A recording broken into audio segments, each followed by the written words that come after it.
Boa noite, sejam todos muito bem-vindos. Mais uma noite de boas reflexões à luz da doutrina espírita. Aqueles que aqui estão conosco presencialmente, aos que nos acompanham através da internet, dos seus lares.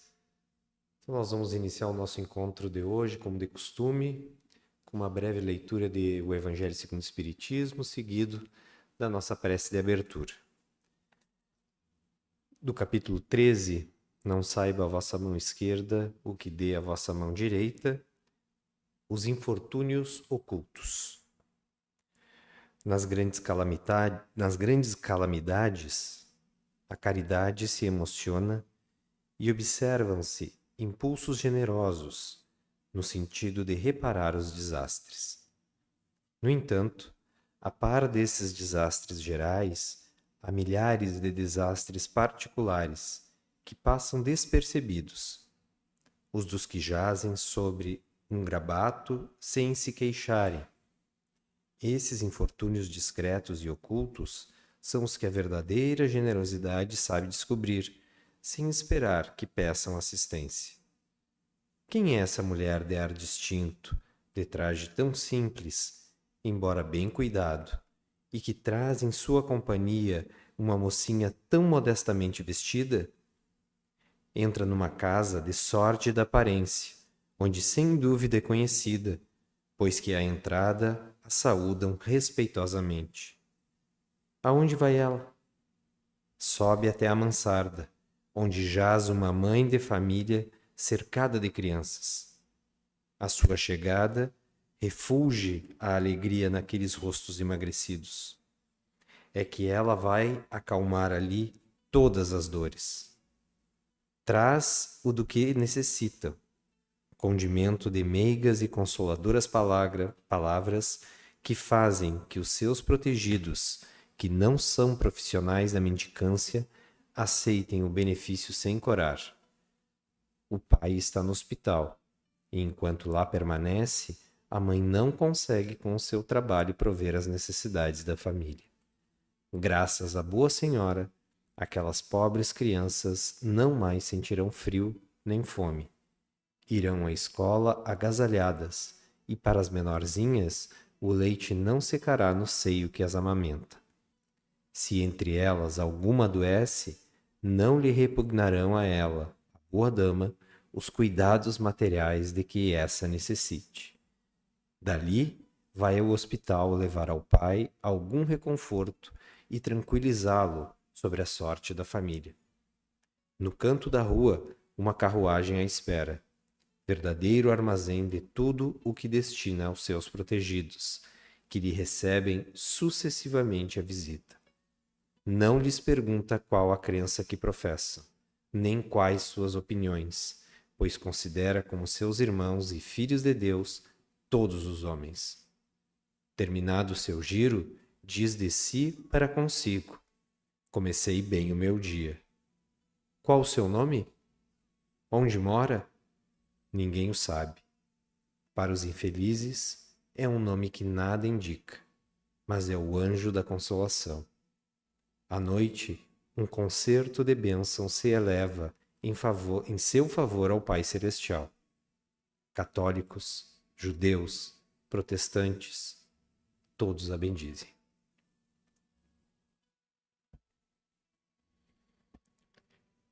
Que com esta mensagem que carinhosamente nos convoca à caridade, ao auxílio ao próximo, possamos elevar o nosso pensamento ao alto e encontrar este Pai generoso, repleto de amor, que dedica a nós todo o cuidado, a sua enorme generosidade, e rogar a Ele que tenhamos, neste momento, na noite de hoje, um espaço de profunda reflexão para alimentarmos a nossa alma com o alimento que o nosso espírito necessita, o esclarecimento e o consolo necessários para o desenvolvimento das nossas virtudes, pois assim encontraremos, na profundeza do nosso ser, tudo o que necessitamos para o nosso crescimento espiritual. Que Jesus abençoe o nosso encontro e que permaneça conosco, hoje e sempre.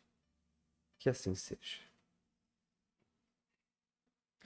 A nossa alegria, temos hoje a companhia do nosso querido amigo, nosso irmão Vinícius Lousada, vice-presidente doutrinário da Federação Espírita do Rio Grande do Sul, que nos conduzirá na reflexão da noite. Bom trabalho, meu amigo.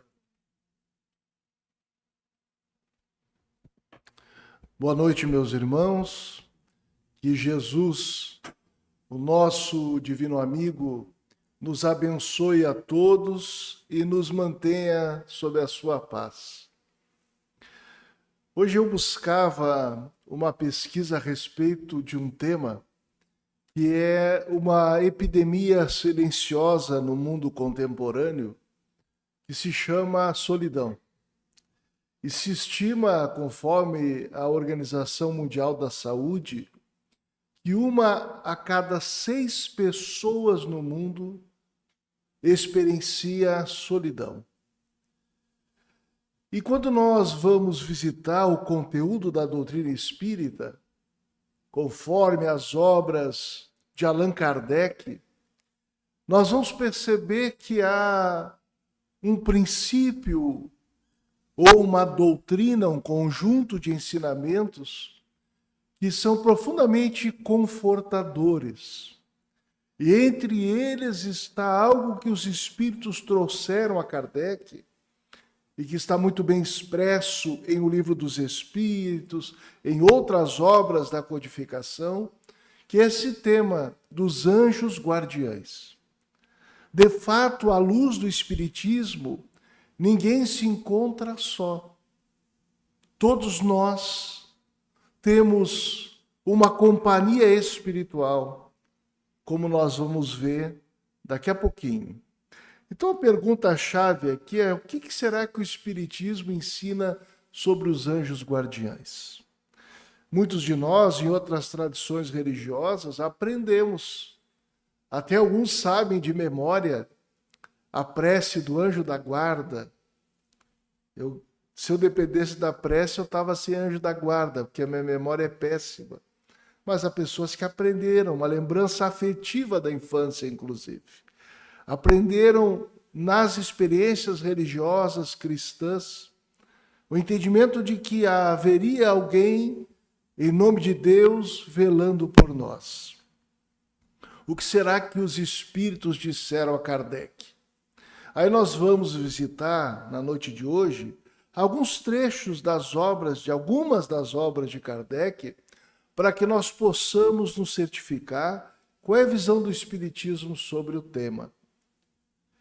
Nós vamos tirar da nossa visão alguma compreensão mística a respeito, mas vamos perceber que nenhum de nós na Terra encarnado está só.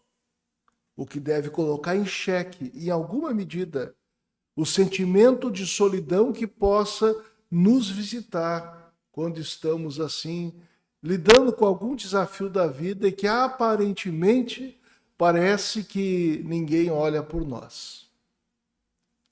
Allan Kardec pergunta aos espíritos, na questão 490 dessa obra fundamental da doutrina espírita. Aliás, quem de nós quiser, de um golpe, buscar compreender o que é o Espiritismo, é fundamental que leia o Livro dos Espíritos.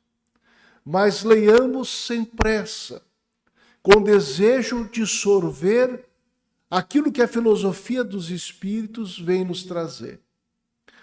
É verdade que hoje nós usamos as redes sociais, elas podem, por exemplo, transmitir palestras, conteúdos, mas, por outro lado, o Espiritismo é uma questão de convicção pessoal. A compreensão da sua filosofia pede uma leitura mais densa, mais atenta, mais constante. o exercício de pensar a respeito daquilo que se lê e permitir mesmo que esse conteúdo não somente ocupe os aspectos intelectuais do ser integral que nós somos, mas que também mobilize os nossos sentimentos e construamos pensamentos em busca de uma visão mais elevada da vida, que é muito mais do que as circunstâncias materiais em que nós nos movemos. Mas Allan Kardec pergunta aos espíritos o que se deve entender por anjo da guarda. E os nobres benfeitores respondem: o espírito protetor, pertencente a uma ordem elevada. Então aqui nós já temos uma dica importante. O anjo da guarda, que é a expressão mais popular a respeito desse espírito, é um espírito que nos protege e que está na escala espírita acima de nós. Escala espírita é um termo cunhado por Allan Kardec e que a partir da questão 100 do Livro dos Espíritos, ele se ocupa a respeito. Allan Kardec, ao investigar o mundo espiritual, dialogando com os espíritos desencarnados, vai descobrir que eles se dividem, a rigor, em 3 grandes ordens. Os espíritos puros, que não sofrem influência da matéria, os bons espíritos, que nós vamos chamar, conforme ele, espíritos superiores, dentro dos superiores aos bons espíritos, e tem os espíritos imperfeitos, que quando a gente estuda a escala espírita, percebe que nós nos encaixamos nessa categoria. Os espíritos imperfeitos fazem mais mal do que bem. São mobilizados pelas paixões. O egoísmo e o orgulho ainda predominam na sua própria natureza moral. Mas essa categorização é para fins didáticos, porque o espírito é perfectível, nós somos perfectíveis. A cada reencarnação caminhamos um passo na senda do progresso e não vamos ficar sempre na mesma categoria, na mesma classe ou nessas ordens. Mas o tempo não permite aprofundar a escala espírita. Fica o convite também a refletirmos a respeito disso no outro momento. Qual é a missão do espírito protetor? E vejamos que beleza. Ele usa de uma metáfora aqui. A de um pai em relação aos seus filhos. Conduzir seu protegido pelo bom caminho. Ajudá-lo com seus conselhos. Guarda essa palavra, conselhos. E consolá-lo nas aflições. E encorajá-lo nas provas da vida. Essa é a missão desse espírito que é superior a nós, que é o nosso espírito protetor, que a gente não precisa saber o nome, não precisa ver. Há quem veja, há quem sinta, por conta da sensibilidade mediúnica. Mas, de qualquer forma, pelos canais da inspiração, ele nos acessa e nos sugere aspectos pertinentes para o nosso progresso espiritual, para o aproveitamento adequado da presente reencarnação. Então ele nos conduz pelo caminho do bem, nos ajuda com conselhos, nos consola nas aflições. Quantas vezes a gente está assim, metaforicamente falando, na beira do abismo, e no momento de prece advém um conforto, uma ideia que nos muda o ponto de vista e a gente passa a se fortalecer. Mas também ele nos encoraja nas provas da vida. E é preciso, num plano de expiação e prova como o nosso, coragem para viver. Esse é o papel do nosso benfeitor espiritual, resumido aqui na resposta que os espíritos dão a Allan Kardec. Muito bem. Aqui eu fiz um quadro didático só para nos ajudar, porque baseado no comentário que Allan Kardec faz à questão 514 de O Livro dos Espíritos, em que há uma diferenciação entre anjo de guarda espírito familiar e espíritos simpáticos. Então, esse anjo de guarda, fica claro, é um benfeitor mais elevado que a gente, que tem por missão nos guiar, proteger pelo caminho do bem, nos dar conselhos e consolar nas aflições, além de dar coragem para enfrentar as lutas da vida. O espírito familiar normalmente é um espírito bom, mas é menos elevado que o espírito protetor. Todos nós temos espíritos familiares, espíritos em condição melhor que a gente e que estabeleceram vínculos afetivos ao longo das vidas conosco, ou que, de alguma forma, se vincula a um membro da família ou a algum de nós que Kardec chama de amigo da casa. Isso aqui está baseado na explicação de Kardec nesta pergunta. E o espírito simpático é aquele que tem afinidade conosco por conta dos nossos pendores, ideias, posturas. E aqui é lembrar que ele pode ser bom ou mal, conforme as nossas inclinações morais. Paulo, o apóstolo, dizia o seguinte: vós tendes uma multidão de testemunhas invisíveis. Olha só. Porque nós somos espíritos vinculados a um corpo físico. Mas nós não estamos encarcerados no corpo. E nós nos relacionamos diariamente com os espíritos. As pessoas com um pouco mais de sensibilidade mediúnica os percebem. Mas, de qualquer forma, o nosso pensamento se irradia, e os deles também.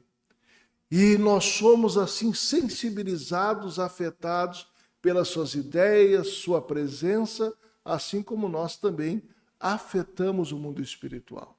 Allan Kardec usa uma expressão a certa altura dos seus textos, que são duas humanidades se acotovelando. Tamanha é a nossa relação interexistencial. Nós somos seres interexistenciais. Então, para a gente ter uma ideia que o espírito protetor, esse pai espiritual ou mãe espiritual, como queiramos, é alguém que é responsável por nós. É praticamente o avalista da nossa reencarnação. Quando nós visitamos os textos, por exemplo, de André Luiz, as suas narrativas, a gente vai ver que no programa reencarnatório há um espírito que se compromete com a construção desse programa e com a sua execução por nós, avalizando, dando o seu aval, apostando em o sucesso que nós somos capazes de alcançar através do amparo dele. Todos que aqui estamos e os que não estamos, temos um espírito protetor. Então, se alguém aqui, a partir de hoje, pensar em casa, mas eu vivo sozinho, ninguém se preocupa comigo, lembre-se que tem alguém que, até que a gente esqueça dele, ainda assim se preocupa com a gente. Mas se preocupa no sentido de ocupar-se por nos orientar, por nos inspirar os melhores roteiros, as escolhas daquilo que interessa ao espírito imortal que somos.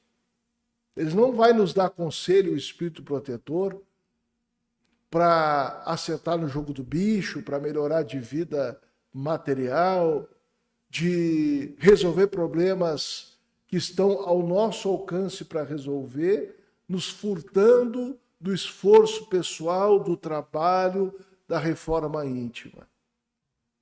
Ele não está aí para nos mimar, está aí para nos educar. Nos educar, como já dissemos, pelos conselhos, pelas recomendações, pelo apoio que nos dá. Mas será que o espírito protetor, como é que faz? Ele se liga a gente como? E Allan Kardec vai descobrir com os espíritos que ele está ligado com nós desde o nascimento até a morte e muitas vezes ele segue no pós-morte nos amparando na vida espiritual e mesmo por intermédio de muitas existências corpóreas, já que tais existências não passam de fases bem curtas da vida do espírito. Se a gente quiser buscar na literatura exemplo, a gente vai lembrar Ivone do Amaral Pereira e o espírito Charles, que foi seu pai e que assumiu, em parte da sua jornada evolutiva, o papel de seu guia espiritual. Isso só para ilustrar, né? Como é que esse espírito age, minha gente? Será que o guia espiritual ou o espírito protetor, anjo da guarda, interfere no nosso livre-arbítrio? Por que a gente faz, às vezes, bobagem e fica pensando, mas cadê o meu guia na hora que eu preciso? Por que ninguém me avisou? Por que não me inspirou? Não raro, ele nos dá conselhos que são contrários às nossas paixões. Não raro, de maneira geral. Mas nós ainda estamos no estágio que a gente coloca as paixões em primeiro lugar. O que são as paixões, né? São essas emoções que afetam o espírito, advindas essas emoções dos apetites do corpo. As paixões da alma foram estudadas por René Descartes, por Allan Kardec no Livro dos Espíritos. E muitas vezes fala muito mais alto os nossos sentidos físicos do que a inteligência, o bom senso e a moralidade. Ainda em que pese algum conhecimento espiritual, não é incomum que nós hajamos por impulso, dado o nosso estado evolutivo e o mau hábito. O mau hábito de, pronto, falei, eu falo, tem pessoas que dizem isso, eu falo tudo que eu penso e acham que é virtude. Mas isso, na verdade, é falta de educação. Ah, não, mas bateu aqui, sai ali. Eu tenho vontade, eu vou lá e faço. E quebra a cara. Dá o resultado negativo. Às vezes dá certo, mas nem sempre. Nós precisamos de uma virtude que está ali próxima à coragem e ao contrário da falta de bom senso, que é a prudência. Prudência na hora de agir. Hoje está frio, seria imprudente sair sem um casaco. Depois dos 40, como eu, quase nos 50, tem que lembrar, hoje eu fui imprudente, eu não trouxe meu chapeuzinho.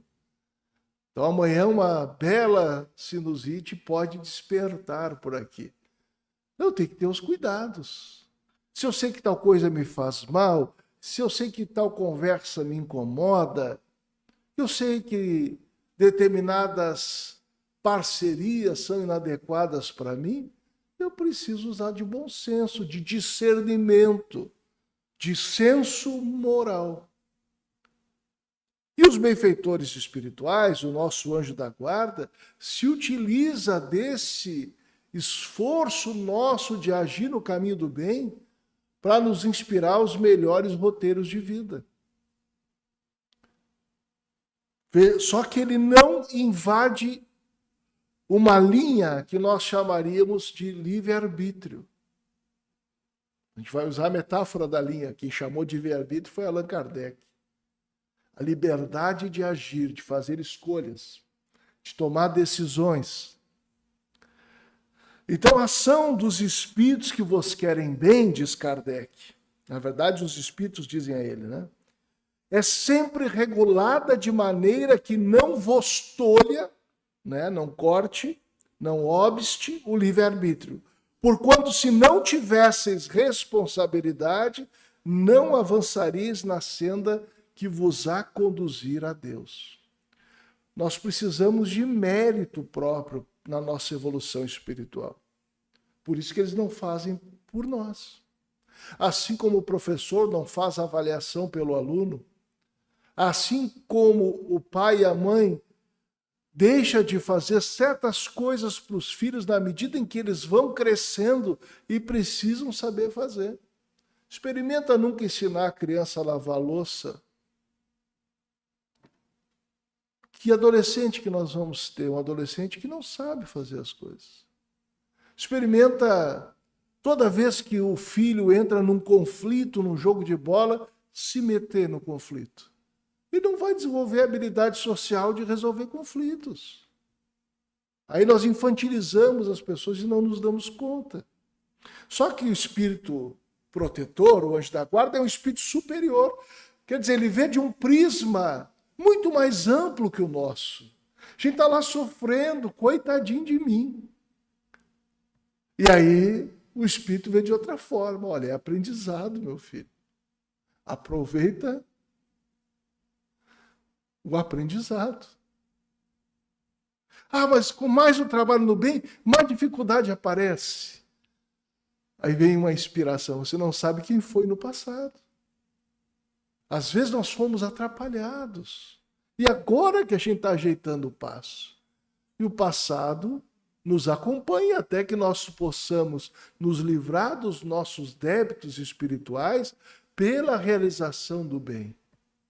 Que é a forma que a divina providência encontrou de ajustarmos a consciência com a lei divina é reparar o mal feito pelo bem desinteressado. E aí a gente vai mudando a visão. Outro dia eu vi uma narrativa do Divaldo referindo uma conversa em que Chico estava doente, desolado, pediu ajuda para o espírito Sheila. Sheila o atendeu rapidamente e ele dizia que achava que ia morrer. E ela disse, olha, Chico, agora eu não tenho tempo.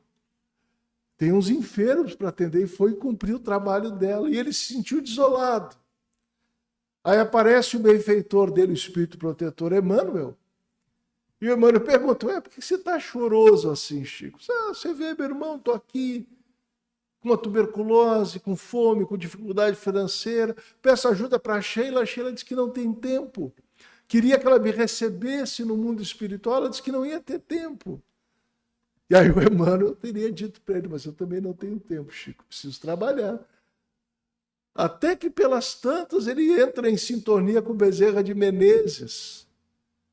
Qual é o problema, Chico? O problema é essa besta. O senhor não pode ajudar essa besta, ele está falando do corpo, né? Não, Chico, eu ainda não sou veterinário. Então, coisas assim que a gente vê que a visão dos espíritos é outra. Mas o senhor pode me receber quando eu desencarnar? Vou ver se eu tiver oportunidade, se Deus permitir, e eu tiver me desincumbido de outros deveres, eu vou te auxiliar. É uma lição. Aí ele comentava com o Divaldo, aí roguei uma praga para o Bezerra, Divaldo. Eu quero que ele reencarne para ele ver bem como é que é ser reencarnado. Então os espíritos têm ângulos diferentes. Eu lembro que, mais de 20 anos atrás, o meu pai enfrentava um câncer de pulmão. Ele desencarnou dessa doença. E a gente sofria muito porque ele era uma pessoa que não fumava, não bebia, tinha horário, tinha uma disciplina pessoal invejável. E lá pelas tantas a gente se pega na prece se perguntando, meu Deus, por que será uma coisa dessas? E à época um amigo espiritual nos orientava, mas meu filho, a enfermidade para ele é a cura dele.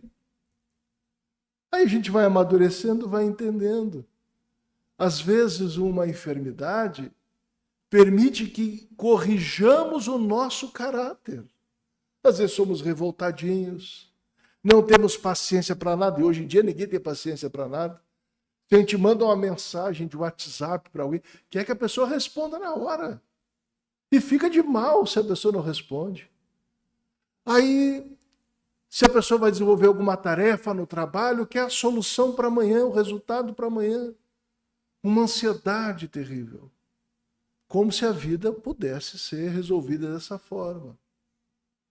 Então a dor nos educa, nos corrige. Observemos as situações que nós enfrentamos, que aparentemente parecem dissabores. Alguns deles têm resultado na imprudência dessa vida. Mas aqueles que não têm origem, aliás, nessa vida, observemos o que a dor nos ensina. Nosso irmão Rodrigo leu a página no momento em que nós estávamos preparando-nos para o trabalho hoje, sobre a ingratidão dos filhos. É uma das maiores provas morais que alguém pode enfrentar, é um filho ingrato. Mas o que será que nos ensina a lidar com um filho ingrato? Um filho perdulário, descuidado, inconsequente? Que lição que a gente tira, às vezes, de conviver com um vizinho que perturba? Que lição que nós somos capazes de tirar quando lidamos com pessoas que têm visões muito diferentes da nossa e que tentam a impor com agressividade?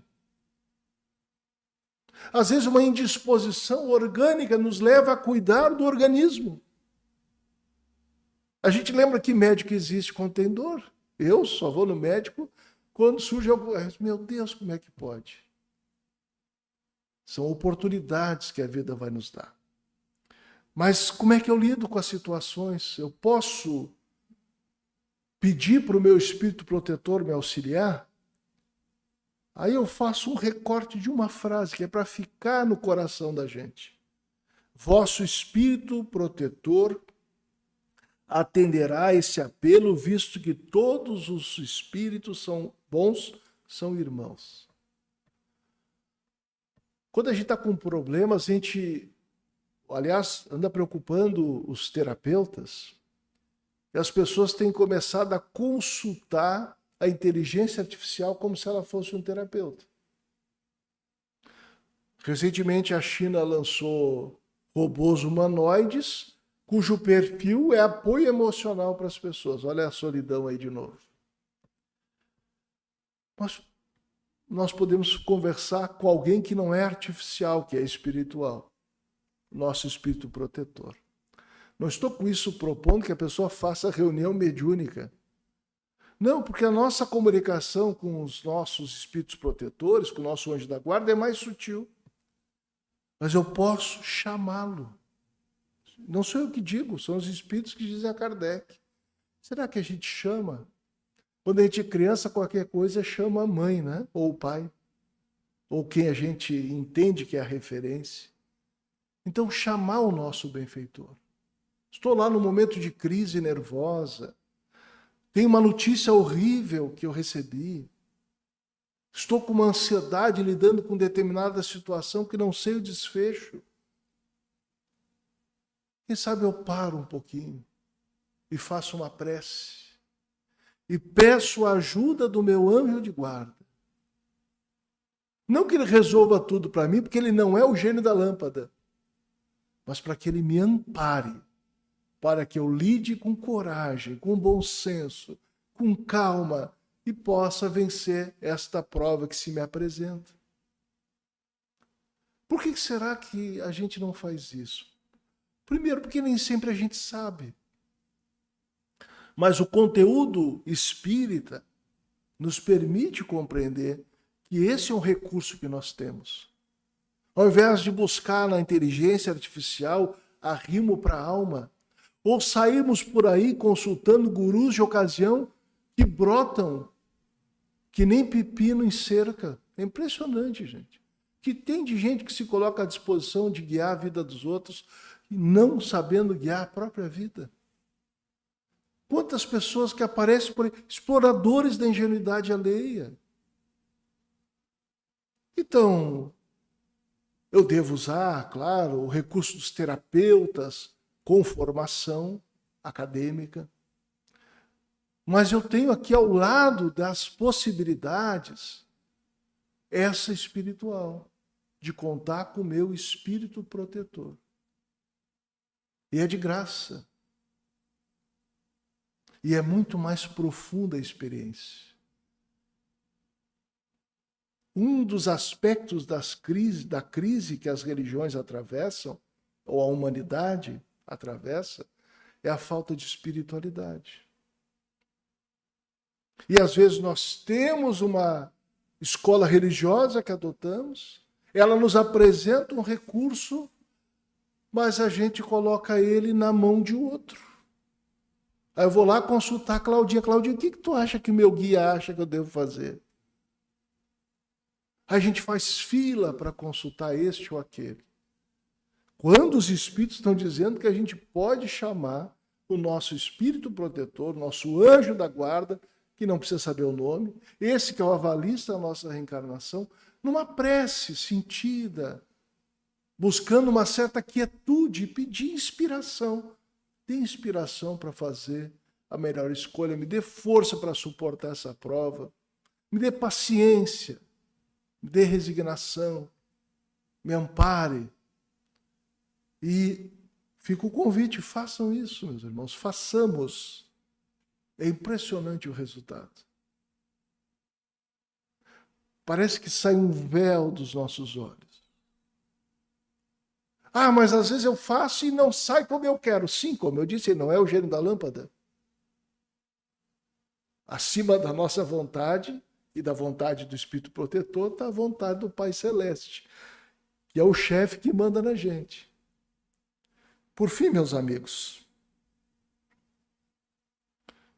eu gostaria de lembrar que às vezes o Espírito Protetor se afasta. Quando a gente não dá atenção aos seus conselhos. Porque espírito protetor não é obsessor. O obsessor fica teimando, que nem amigo chato, sabe? Ele fica lá insistindo. O espírito protetor, ele sugere, ele inspira, mas nos deixa de acordo com as nossas escolhas. Mas eu posso fazer prece para o meu anjo da guarda? Há um capítulo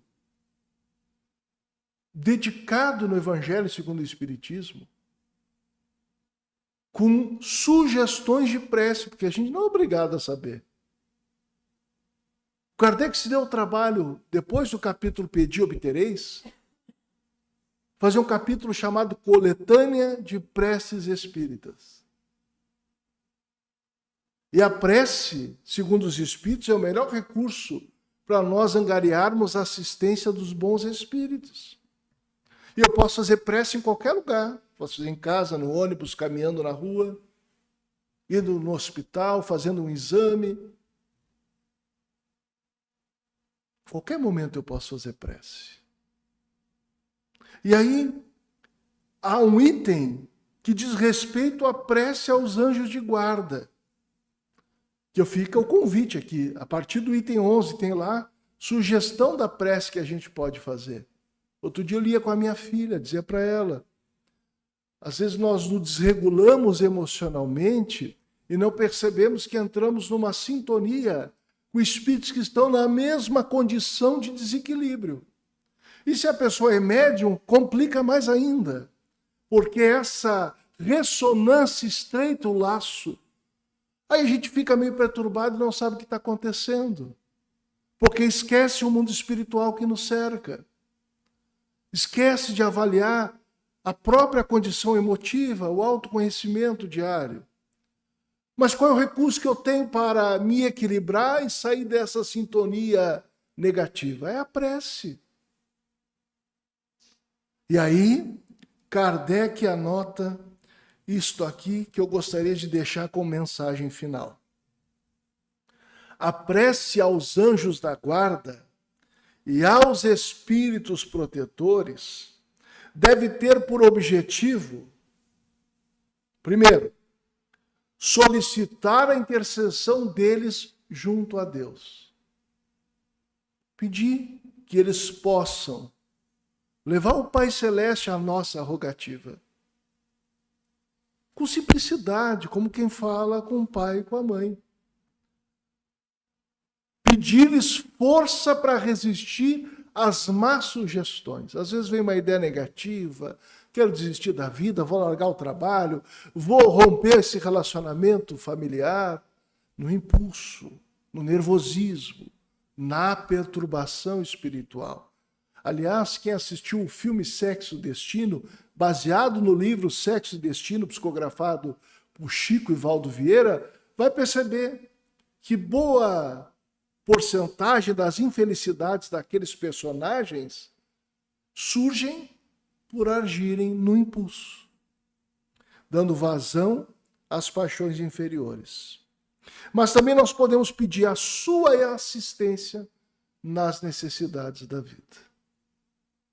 e eles vão nos auxiliar.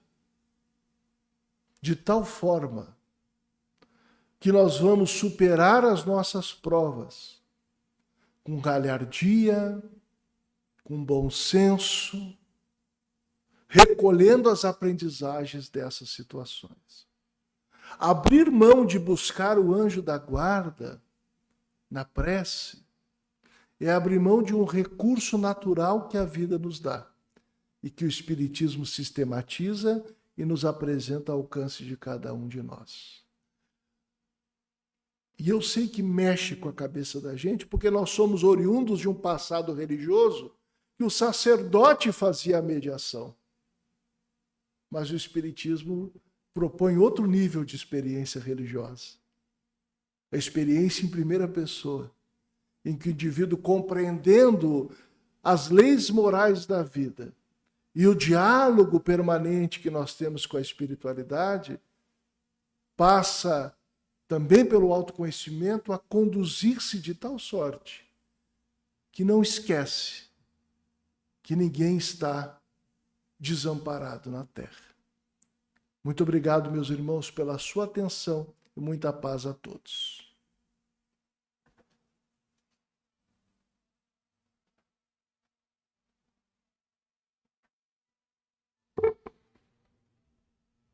Obrigado, Vinícius. Nos deixa uma mensagem de extremo valor nos tempos atuais, para sempre lembrarmos que não há solidão dentro da perspectiva da doutrina espírita. Muito obrigado, meu amigo.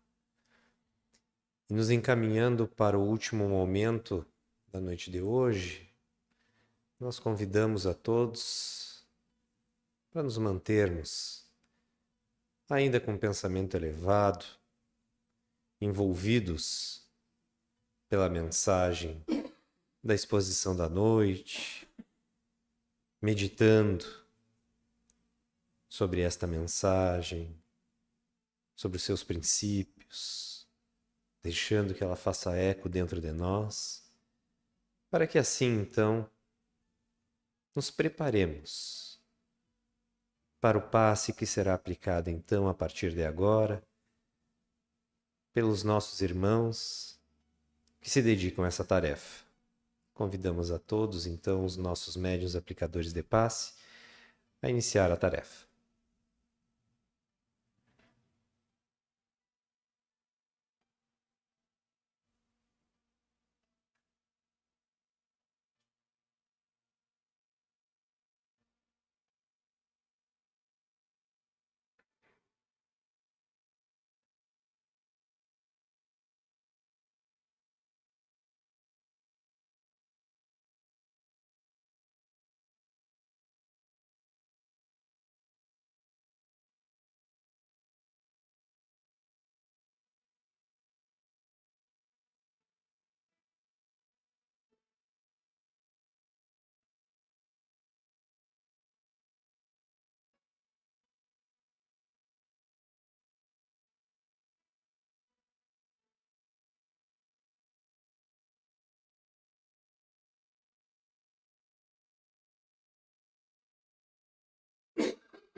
Nós agradecemos a Deus, a Jesus e aos bons espíritos, pela oportunidade que se fez na noite de hoje de nos esclarecermos ainda mais e de aqui sermos recebidos, acolhidos, nesta casa onde Jesus sempre está presente, para nos abraçar e nos orientar sobre o caminho seguro, a deixarmos nas suas mãos as nossas vidas, pois sabemos que com Ele temos segurança de caminhar rumo à felicidade, rumo à paz de espírito. Temos segurança em viver. Obrigado, Mestre, pela tua presença cotidiana e que tu permaneças conosco, hoje e sempre. Que assim seja. Muito obrigado a todos pela presença, aqueles que aqui estão conosco, presencialmente, aqueles que nos acompanharam de casa. Que tenhamos uma ótima noite, um bom restante de semana.